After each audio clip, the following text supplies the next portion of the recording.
Hello! Mga beautiful, sexy, macho at gwapong mga kapitbahay! Kilala niyo po ba kami?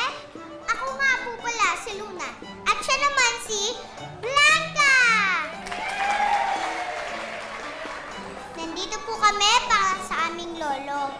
May sakit po kasi si Lolo Igme. Wala po kaming pambili ng gamot. Kaya, naisipan po namin na humingi ng tulong sa inyong lahat. Dahil mababait po kayo, di ba? Saksakan kayo ng bait eh! Magpapasa po ako nitong sublero.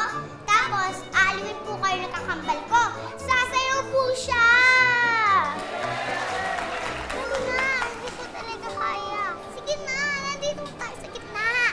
Doon ko, wala nang ulang. Eh, hindi ako punta sa gitna. Paano kung magkamali ako? Hindi ka magkakamali. Nag-practice tayo kahapon, di ba, magdamag? Mula umaga at tusawa. Kaya hindi